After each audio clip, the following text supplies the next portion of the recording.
Hey, it's Matt. This is the 10-minute Bible Hour, and this is a disc golf course in Rapid City, South Dakota, where I live. It's a pretty nice day here for the middle of winter, and if you've never played disc golf before, it's real simple. It's like regular golf. You got these discs, you throw them, and then you try to go from this tee-pad starting area on each hole in as few throws as possible. You want to get it down there into that basket. Can you see the basket? That basket right there.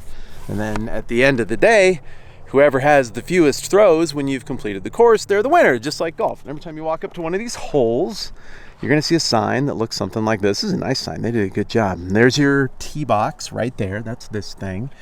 And then it looks like there are two different positions that they might put the basket in from time to time. Looks like we're in the short position, which favors me, and that is 223 feet. So now the only remaining question is, how do I want to approach this one? How do I want to get there? Well, this is a pretty straightforward hole because there's like no obstacles whatsoever. So I guess you would just want to throw right at it, but I suppose you always have the option if you wanted to, instead of going right toward the hole the short way. I guess you could go the long way.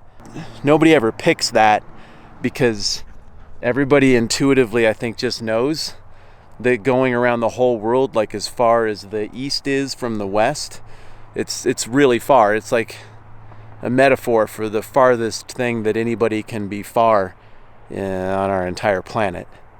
So I think I'm just going to play it this way.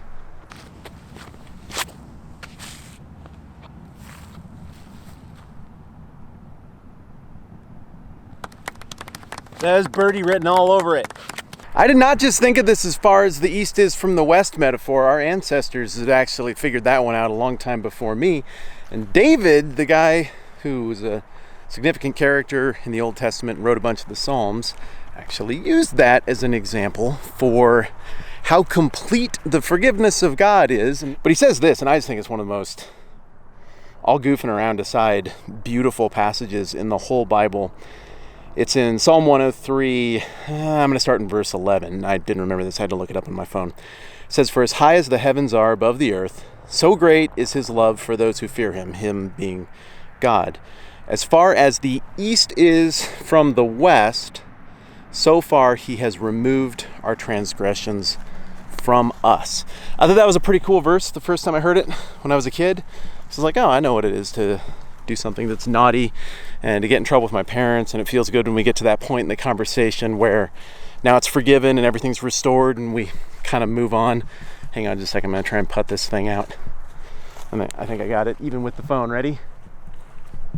But the forgiveness thing, I think we're wired to want things to be in a state of rightness between us and others, even regardless of what exactly you believe about God and faith. I think we're wired to want to be in a state of rightness with ourselves and this grand abstract notion of truth and goodness, but also with our Maker, with God. And the stuff we screw up, it makes us feel like that's never going away. But David is suggesting that a deity who is unlimited in capacity and who is the master of judgment and forgiveness, that such a deity would be in a position where their forgiveness really could be, metaphorically speaking, east from the west, the furthest thing you can imagine from another thing.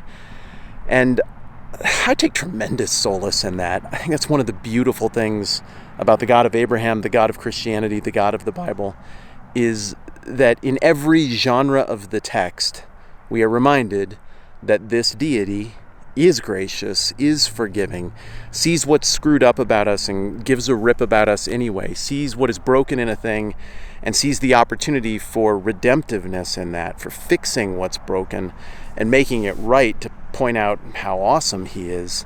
And so, yeah, when I was a kid, I read a passage like that, I'd be like, oh man, well, I guess you need things like that when you're screw up like David, because I hadn't screwed anything up yet. And then you get to be an adult and you get a few things wrong. You're like, oh, dang, I really relate to that guy now. And that verse reads a little bit differently.